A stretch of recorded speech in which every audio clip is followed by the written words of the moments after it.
नमस्कार दोस्तों। मानव अधिकार संरक्षण अधिनियम 1993 में धारा 21 जो गठन से संबंधित है, वहां तक हमारा टॉपिक कंप्लीट हो चुका था। आज हम धारा 22 के साथ इसको शुरुआत करेंगे और मानव अधिकार संरक्षण अधिनियम 1993 को कंप्लीट करेंगे। तो हम देखते हैं धारा 22। धारा 22 किसका उल्लेख करती है? धारा 22 में लिखा है राज्य आयोग के अध्यक्ष व सदस्यों की नियुक्ति।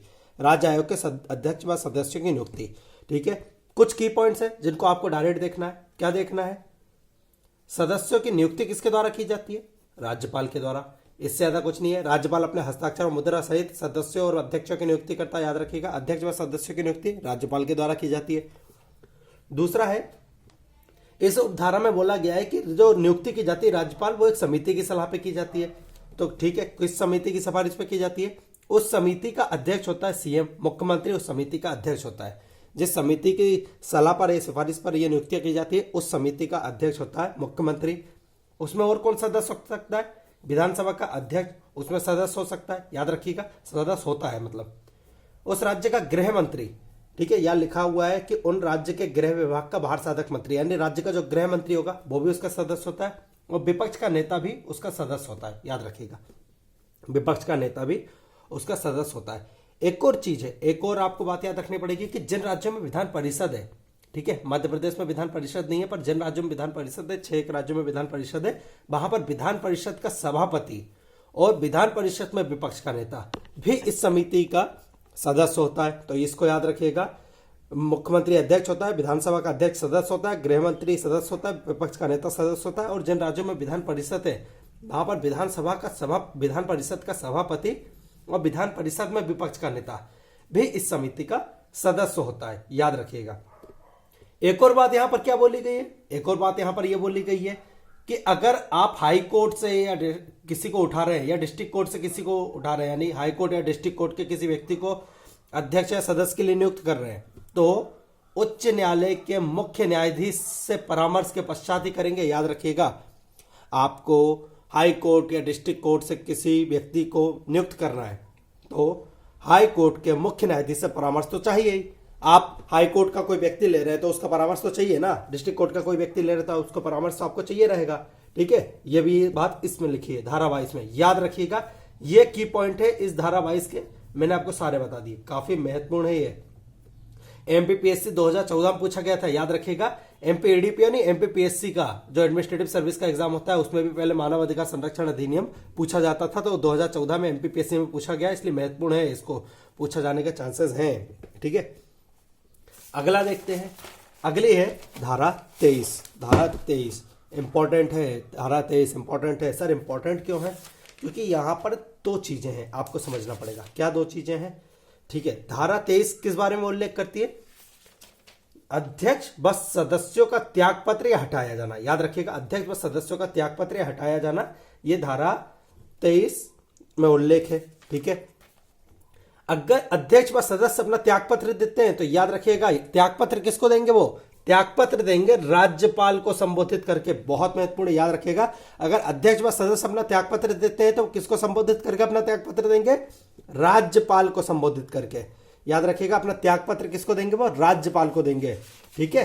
पर दूसरी बात है, एक और चीज है बहुत महत्वपूर्ण। त्यागपत्र तो वो राज्यपाल को दे सकते हैं, पर अगर उनको हटाया जाएगा, ठीक है, इसमें लिखा हुआ है उपधारा 2 में कि राज्य आयोग के अध्यक्ष या किसी सदस्य को केवल सदाचार, वो साबित कदाचार और असमर्थता के आधार पर ही राष्ट्रपति द्वारा हटाया जाएगा, याद रखिएगा। अगर हटाया जाएगा तो 2 रीजन से ही हटाया जाएगा। पहला कौन सा है? साबित कदाचार और असमर्थता, ठीक है। साबित कदाचार और असमर्थता, इन दोनों रीजन से हटाया जाएगा। और किसके द्वारा हटाया जाएगा? राष्ट्रपति के द्वारा हटाया जाएगा। उसमें आगे क्या लिखा है? उच्चतम न्यायालय द्वारा नियमित विहित प्रक्रिया के अनुसार की गई जांच की रिपोर्ट के अनुसार, याद रखिएगा। राष्ट्रपति भी हटाने से पहले किससे जांच कराएगा? सुप्रीम कोर्ट से, साफ साफ लिखा हुआ है, याद रखिएगा। उच्चतम न्यायालय से, उच्चतम न्यायालय जांच करेगा और उस जांच के अगर रिपोर्ट आती है कि हाँ इनने साबित कदाचार किया है और ये असमर्थ है, तो फिर राष्ट्रपति हटाएगा, याद रखिएगा। त्यागपत्र राज्यपाल को दे सकते हैं, पर हटाने की ताकत राष्ट्रपति को दी गई है धारा 23 में। बहुत महत्वपूर्ण है। इसके बाद कुछ और परिस्थितियां जिसमें भी वो हट सकते हैं, कौन कौन सी है? जैसे दिवालिया हो जाते हैं, ठीक है, मानसिक या शारीरिक शिथिलता हो जाती है, विकृत चित्त हो जाते हैं, ऐसे किसी कारण से भी उनको हटाया जा सकता है, जो कॉमन है, हमें पता है। पदावधि, पदावधि बहुत महत्वपूर्ण। धारा 24 में राज्य आयोग के अध्यक्ष व सदस्यों की पदावधि कितना होगा भैया? इनका टेन्योर और पदावधि कितनी होगी? याद रखिएगा, टर्म ऑफ ऑफिस इनका है 370। याद रखिएगा 370, मतलब एक बार अगर अपने पद पे आए तो 3 साल तक रह सकेंगे, या फिर 70 वर्ष की उम्र कंप्लीट करने तक रह सकेंगे। और पुनर्नियुक्ति के लिए भी याद रखिएगा, पुनर्नियुक्ति के लिए भी वो होंगे, एलिजिबल होंगे, इनको फिर से भी नियुक्त किया जा सकता है। याद रखिएगा 3 वर्ष या 70 वर्ष, और पुनर्नियुक्ति के लिए एलिजिबल रहेंगे। ये धारा 24 हमें बताती है। अगली है धारा 25, सदस्य का अध्यक्ष के रूप में कार्य करना। ये हम राष्ट्रीय आयोग में भी देख चुके थे, सदस्य का अध्यक्ष के रूप में कार्य करना, ठीक है, नॉर्मल चीज है। अब पता है कि अगर अध्यक्ष नहीं है, जैसे अध्यक्ष का पद यानी अध्यक्ष को हटा दिया गया है या अध्यक्ष अपने पद पर नहीं है, तो कोई सदस्य अध्यक्ष के रूप में कार्य कर सकेगा। इसके लिए राज्यपाल आदेश जारी कर सकता है। याद रखिएगा, बस इससे ज्यादा कोई चीज नहीं है इसमें याद रखने की। क्या बोलते हैं धारा 25, सदस्य का अध्यक्ष के रूप में कार्य करना, बस इतना मान के चलिए, सदस्य का अध्यक्ष के रूप में कार्य करना किन कातिपस्त परिस्थितियों में। कातिपस्त परिस्थितियां कौन सी है? अगर अध्यक्ष की मृत्यु हो जाती है, पदत्याग पर देता या अन्य कारण से उसका पद रिक्त होता है, तो जो सदस्य है वह अध्यक्ष के रूप में कार्य करेगा, धारा 25 बोलती है। फिर है धारा 26, सेवा शर्तें व निर्बंधन। याद रखिएगा, राज्य आयोग के अध्यक्ष व सदस्यों की सेवा की शर्तें व निर्बंधन, ठीक है। Term and condition of services of chairperson and member of state commission. याद रखिएगा, ठीक है, नॉर्मल बात है, किसके द्वारा बनाई जाएगी? राज्य सरकार के द्वारा बनाई जाएंगी। नॉर्मल चीज है, इससे ज्यादा इसमें कुछ याद रखने की जरूरत नहीं है, ज्यादा क्वेश्चन इससे पूछे नहीं जाएंगे। सेवा शर्तों निर्बंधन, ठीक है, किसके द्वारा बनाए जाएंगे? राज्य सरकार के द्वारा बनाए जाएंगे, ठीक है। इसके बाद अगला है धारा 27, अधिकारी व अन्य कर्मचारी। काफी महत्वपूर्ण है, काफी महत्वपूर्ण है। अधिकारी व अन्य कर्मचारी काफी महत्वपूर्ण क्यों है सर? क्योंकि पूछा जाता है, रैंक से क्वेश्चन आता है, एमपीपीएससी पूछती है, रैंक से क्वेश्चन आता है, एमपीपीएससी पूछती है, ठीक है। जैसे यानी अगर यहां पर जो सचिव होगा, याद रखिएगा, राज्य मानवाधिकार आयोग का जो सचिव होगा वो किस रैंक का होगा? तो वो राज्य सरकार की सचिव के रैंक का होगा। याद रखिएगा, राज्य सरकार के सचिव के रैंक का होगा। पुलिस रैंक बहुत महत्वपूर्ण है। यहां पर जो पुलिस अधिकारी होगा वो किस रैंक का होगा? वो इंस्पेक्टर जनरल, इंस्पेक्टर जनरल। याद रखिएगा, पुलिस महानिरीक्षक हिंदी में बोलते हैं, पुलिस महानिरीक्षक की रैंक का होगा। और हमने राष्ट्रीय आयोग में किसको देखा था? डीजी की रैंक का देखा था, डीजीपी की रैंक। याद रखिएगा, आईजी से ऊपर की रैंक होती है डीजीपी। राज्य आयोग में आईजी की रैंक की बात करी गई और राष्ट्रीय आयोग में डीजीपी की रैंक की बात करी गई है। काफी महत्वपूर्ण है, रैंक पूछी जा सकती है। इसके बाद है धारा 28। धारा 28 सर हम स्पीड में क्यों पढ़ रहे हैं? क्योंकि इन चीजों को रिपीट हो रहा है राष्ट्रीय आयोग और राज्य आयोग में। दूसरी बात, जो महत्वपूर्ण चीजें हैं वो मैं आपको बताते हुए चल रहा हूं, जो एग्जाम में आने के जिनके चांसेस ज्यादा हैं और एमपीपीएससी का पैटर्न जिसको फॉलो करता है, ठीक है। एडमिनिस्ट्रेटिव सर्विस के एग्जाम मेरे द्वारा दिए गए हैं, मुझे पता है कि एमपीपीएससी किस प्रकार के पैटर्न को फॉलो करता है, तो यहां पर भी ज्यादातर कोशिश यही रहेगी कि हम उस पैटर्न पर पढ़ने की कोशिश करें जो एमपीपीएससी फॉलो करता है, ठीक है। इसके बाद है धारा 28। धारा 28 किस बारे में है? राज्य आयोग के वार्षिक और विशेष प्रतिवेदन। याद रखिएगा, वार्षिक और विशेष रिपोर्टें हैं राज्य आयोग की धारा 28 में, ठीक है। ये क्वेश्चन एमपी एडीपीओ में 2016 में पूछा गया है, याद रखिएगा, एमपी एडीपीओ के एग्जाम में 2016 में पूछा गया है, ठीक है। धारा 28 पे 2016 में एमपी एडीपीओ के एग्जाम में क्वेश्चन पूछा गया है, ठीक है। क्या बोलते हैं ये? राज्य आयोग राज्य सरकार को वार्षिक रिपोर्ट प्रस्तुत करेगा, ठीक है। किसको प्रस्तुत करेगा? राज्य आयोग राज्य सरकार को प्रस्तुत करेगा, ठीक है। एक और चीज है कि अगर कोई ऐसी रिपोर्ट है जो वार्षिक रिपोर्ट के लिए जिसका वेट नहीं कर सकते, तो उसके लिए विशेष रिपोर्ट प्रस्तुत की जा सकती है। याद रखिएगा, विशेष रिपोर्ट प्रस्तुत की जा सकती है, काफी महत्वपूर्ण है, इसको याद रखिएगा। इसके बाद है धारा 29। धारा 29 सेक्शन 29। सेक्शन 29 बोलता है राज्य आयोग के कुछ उपबंध का राष्ट्रीय आयोग, माफ करिएगा, राष्ट्रीय आयोगों के कुछ उपबंध का राज्य आयोग पर लागू होना, याद रखिएगा राष्ट्रीय आयोग के कुछ उपबंध का राज्य आयोग पर लागू होना। कौन कौन से उपबंध है?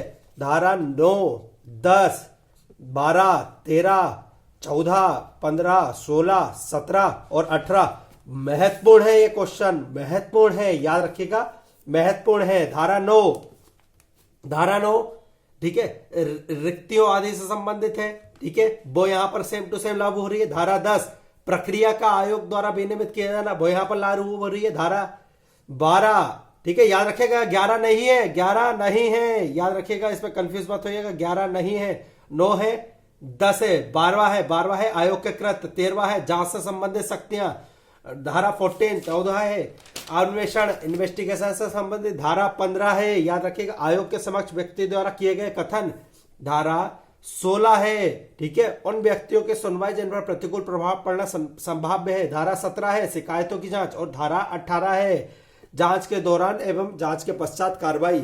ये सारे उपबंध जैसे राष्ट्रीय आयोग में थे सेम टू सेम यहां पर लागू होंगे, याद रखिएगा सेम टू सेम राज्य आयोग में भी लागू होंगे। ये धारा 29 बोलती है, पूछा जा सकता है कि कौन कौन से उपबंध धारा राष्ट्रीय आयोग के राज्य आयोग में लागू होंगे, तो 9, 10, 12, 13, 14, 15, 16, 17, 18 ठीक है, 9 से लेकर 18 तक सारे हैं, बस कौन सा नहीं है 11 नहीं है, इतना याद रख लीजिएगा आप ठीक है। इसके बाद है धारा 30, काफी महत्वपूर्ण, सबसे महत्वपूर्ण अगर इसका देखा जाए तो अध्याय 6 है मानव अधिकार न्यायालय से संबंधित और इसकी धारा है धारा 30, धारा 30 सेक्शन 30 काफी महत्वपूर्ण है। मानव अधिकार न्यायालय ठीक है, क्या बोल रहा है यहां पर? बोल रहा है मानव अधिकारों के अतिक्रमण से उद्भूत होने वाले अपराधों के शीघ्र विचारण के उपपद के प्रायोजन के लिए राज्य सरकार उच्च न्यायालय के मुख्य न्यायमूर्ति की सहमति से, पहली बात किसकी सहमति से, कौन अपॉइंट करेगा? राज्य सरकार। किसकी सहमति से? उच्च न्यायालय के मुख्य न्यायमूर्ति की, याद रखिएगा हाई कोर्ट के चीफ जस्टिस की सहमति से। कौन? राज्य सरकार बनाएगी ठीक है। क्या? मानवाधिकार न्यायालय।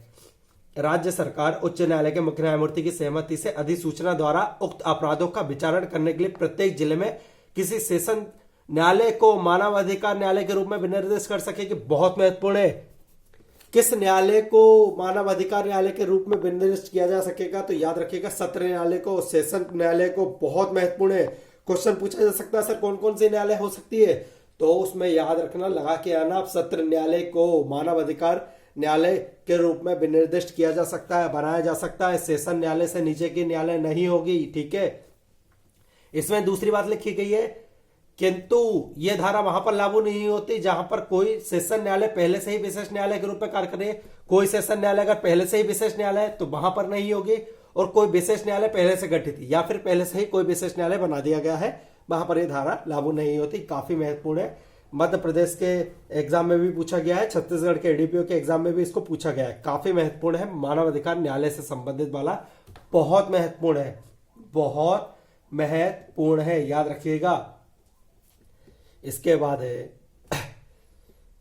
धारा 31 विशेष लोक अभियोजक, धारा 31 बहुत सबसे महत्वपूर्ण ठीक है। ये दोनों सेक्शन तो काफी महत्वपूर्ण है, धारा 30 और धारा 31, धारा 31 सेक्शन 31 ठीक है। क्या है? विशेष लोक अभियोजक। विशेष लोक अभियोजक यहां पर याद रखिएगा, विशेष लोक अभियोजक के लिए कितने साल का अनुभव है? याद रखिएगा यहां पर 7 वर्ष के अनुभव की बात करी गई है।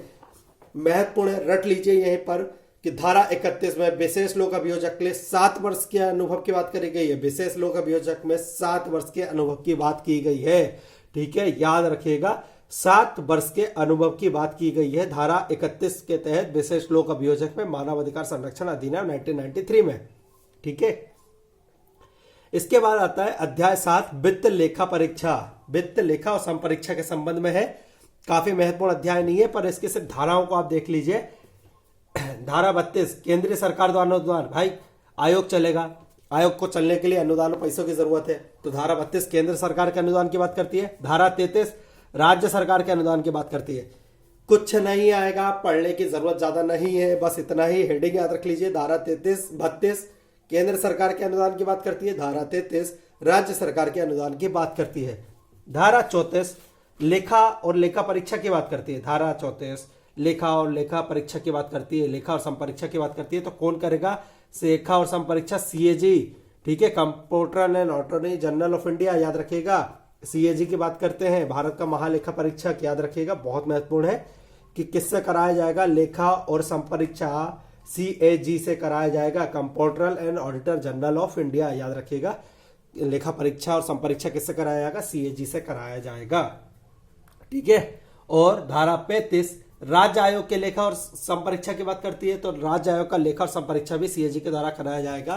क्यों कराया जाएगा, क्योंकि सीएजी का पद भारत में एक ही है, याद रखिएगा राज्यों के लिए अलग सीएजी का प्रावधान नहीं है, सीएजी का पद एक ही है, comptroller and auditor general of India, याद रखिएगा। बस इनमें हेडिंग याद रखना है।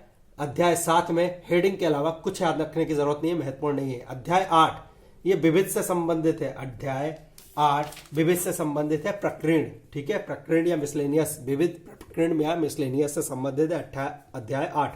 अध्याय 8 की धारा 36, धारा 36 क्या बोलती है, मामले जो आयोग की अधिकारिता में नहीं आते। कौन से आयोग, राष्ट्रीय आयोग की अधिकारिता में कुछ मामले नहीं आते। कौन से मामले नहीं आते, जो राज्य आयोग या किसी अन्य आयोग के समक्ष लंबित है। भाई कोई मामला राज्य आयोग में चल रहा है या कोई किसी अन्य आयोग में चल रहा है, जैसे महिला आयोग में चल रहा है, बाल आयोग में चल रहा है, तो वो राष्ट्रीय आयोग के अधिकारिता में नहीं आते। क्यों आएंगे भाई, जब पहले से राज्य आयोग या अन्य आयोग में चल रहा है। बहुत महत्वपूर्ण, सबसे महत्वपूर्ण यह है, इसको टिक कर लीजिए, इसको टिक कर लीजिए, ठीक है। बहुत महत्वपूर्ण पूछा जा सकता है धारा 36 में कि भैया कितने वर्ष पुराने मामले नहीं लिए जाएंगे। याद रखिएगा आयोग या राज्य आयोग उस तारीख से जिसके मानव अधिकारों का अतिक्रमण हुआ है उसकी 1 वर्ष की समाप्ति के पश्चात किसी विषय की जांच नहीं करेगा। भाई अगर आपके साथ मानव अधिकार जो हुआ है वो 2018 में हुआ है या 17 में हुआ है और आप 22 में मामला करने आ रहे हो, तो नहीं, 1 वर्ष से पहले के मामले नहीं लिए जाएंगे। 1 वर्ष है, 1 वर्ष यहां पर बोला गया है, साफ साफ बोला गया है, कोई और कुछ नहीं दिया गया है, सिर्फ 1 वर्ष बोला गया है कि अगर 1 वर्ष तक का मामला है तो लिया जाएगा। 1 वर्ष के अंतर्गत आपको शिकायत करनी पड़ेगी। आपका मामला चल रहा है, ठीक है, आपके साथ मानव अधिकार उल्लंघन हुआ है, अगर 1 वर्ष के अंतर्गत हुआ है तो आपको शिकायत करनी पड़ेगी। आप ऐसा नहीं कि 2019 के लिए आज बोल दो कि भाई मानव अधिकार उल्लंघन हुआ था हमारा 2019 में, नहीं। यहां बोला गया है कि 1 वर्ष का मामला, कितना, सिर्फ 1 वर्ष के अंतर्गत का मामला। बहुत महत्वपूर्ण, इसको हाईलाइट कर लेना। धारा 37 विशेष अन्वेषण दल का गठन, धारा 37 के बारे में बात करती है, विशेष अन्वेषण दल का गठन, ठीक है। एक या अधिक पुलिस दल बना सकेगा, कौन आयोग बना सकेगा, किसके लिए, जांच के लिए, इन्वेस्टिगेशन की बात कर रही है, इन्वेस्टिगेशन के लिए दल बना सकेगा जिसमें एक या एक से अधिक पुलिस दल बना सकेगा, उतने पुलिस कर्मचारी अधिकारी शामिल कर सकेगा जिसको आयोग सही समझे। सिर्फ हेडिंग याद रख लीजिए, धारा 37 में विशेष अन्वेषण दल के गठन की बात की गई है। विशेष अन्वेषण दल के गठन की बात धारा 37 में की गई है। धारा 38 सद्भावना में की गई कार्रवाई, ठीक है, सद्भावना में की गई कार्रवाई के लिए संरक्षण, ठीक है, ये धारा 38 में बोलते हैं, ठीक है। धारा 38 में क्या बोलते हैं, सद्भावना में की गई कार्रवाई के लिए संरक्षण, ये हमें पता है, हर एक्ट में रहता है। सद्भावना में अगर कोई कार्रवाई की जाएगी तो उसमें संरक्षण दिया जाता है, उसमें कोई अभियोजन या कुछ नहीं होता। धारा 39 अधिकारी का लोक सेवक होना, किसके तहत, याद रखिएगा आईपीसी की धारा 21 के तहत उनको लोक सेवक माना जाएगा। जो भी आयोग के सदस्य व अधिकारी होंगे उनको लोक सेवक माना जाएगा आईपीसी की धारा 21 के तहत, याद रखिएगा। ये अनुधारा 39 कहती है। धारा 40 भारत सरकार के नियम बनाने की शक्ति, और धारा 40 भारत सरकार के नियम बनाने की शक्ति बहुत महत्वपूर्ण है, और धारा 41 राज्य सरकार के नियम बनाने की शक्ति महत्वपूर्ण है। याद रखिएगा क्वेश्चन पूछा जाएगा किसके पास नियम बनाने की शक्ति है, तो दोनों के पास है। धारा 40 में भारत सरकार के पास है और धारा 41 में राज्य सरकार के पास है नियम बनाने की शक्ति। याद रखिएगा दोनों के पास है। 40 में भारत सरकार के नियम बनाने की शक्ति है और 41 में राज्य सरकार के नियम बनाने की शक्ति है। याद रखिएगा दोनों नियम बना सकते हैं। 40 के तहत भारत सरकार नियम बना सकती है और 41 के तहत राज्य सरकार नियम बना सकती है। धारा 40A अनुच्छेद 40A, ठीक है, बाद में जोड़ा गया। कब जोड़ा गया, सन 2000 में जोड़ा गया। याद रखिएगा कब जोड़ा गया, 2000 में जोड़ा गया। इसमें क्या बात है, पूर्ववर्ती प्रभाव का नियम बनाने की शक्ति। याद रखिएगा भूत लक्ष्य रूप से नियम बनाने की शक्ति भी है, भूत लक्ष्य नियम बनाने की शक्ति है। पर याद रखिएगा भूत लक्ष्य नियम किससे पुराने नहीं बनेंगे। इसमें लिखा गया है कि जब राष्ट्रपति ने उसको अपनी मंजूरी दी थी उससे पूर्व के नियम नहीं बनेंगे। भूत लक्ष्य प्रभाव से नियम बना सकते हो, पर कब तक, सिर्फ 28 सितंबर 1993। याद रखिएगा 1993 ये इस दिन राष्ट्रपति ने उसको मंजूरी दी थी। उस तक के नियम बनाने की शक्ति यहाँ पर दी है, याद रखिएगा। धारा 40 के उपखंड 2 में अधीन शक्ति है कि ऐसे नियमों और नियमों के भूत लक्ष्य रूप से किसी ऐसी तारीख को बनाने की शक्ति होगी जो उस तारीख से पूर्वांतर नहीं हो, जो इस अधिनियम को राष्ट्रपति की अनुमति प्राप्त होती है। याद रखिएगा, भूत लक्ष्य रूप से नियम बना सकते हैं, पर किस दिन से पूर्व नहीं बना सकते हैं। जिस दिन राष्ट्रपति ने इसको अपनी मंजूरी दी थी, राष्ट्रपति ने दी थी 28 सितंबर 1993 को। धारा 40B 40 खा धारा 40B क्या बोलता है? आयोग के विनियमन बनाने की शक्ति। याद रखिएगा, आयोग भी खुद के विनियमन बना सकेगा। आयोग खुद के विनियमन बना सकेगा, रेगुलेशन बना सकेगा। कौन? आयोग खुद के लिए बना सकेगा केंद्र सरकार के पूर्व अनुमोदन से। याद रखिएगा, केंद्र सरकार के पूर्व अनुमोदन से आयोग विनियमन बना सकेगा। और उसको, ठीक है, उसको कितने दिन में? 30 दिन के अंतर्गत वहां पर रखना पड़ेगा। 30 दिन, याद रखिएगा, 30 दिन के लिए उसको संसद के समक्ष रखना पड़ेगा। याद रखिएगा, संसद के समक्ष उसको 30 दिन के लिए रखना पड़ेगा। धारा 41 राज्य के नियम बनाने की शक्ति थी। 42 है कठिनाइयों को निराकृत करने की शक्ति, ठीक है, 2 वर्ष तक के लिए था, महत्वपूर्ण नहीं है, सिर्फ हेडिंग याद रख लेगा। धारा 43 निरसन और व्यावृत्ति या फिर रिपील और सेविंग, ये धारा 43 है। आज हमारा मानव अधिकार संरक्षण अधिनियम 1993 खत्म हो गया। कुछ स्पीड में पढ़ा है क्योंकि इनकी हेडिंग जरूरी है। जो अंदर के टॉपिक जो जरूरी थे मैंने आपको उनको बताया है, जो एग्जाम में अंदर से पूछा जा सकता था। बाकी जो चीजें सिर्फ जिनकी हेडिंग याद रखनी है उनकी हेडिंग याद रखिए, इतना काफी है आपके एग्जाम के लिए, इतना काफी है, ठीक है, याद रखिएगा। सिर्फ जो हेडिंग याद रखना है उनको हेडिंग याद रखना है, बस इतना ही काफी है। बाकी जो अंदर की बातें थी जो महत्वपूर्ण थी वो मैंने आपको बता दी, याद रखिएगा।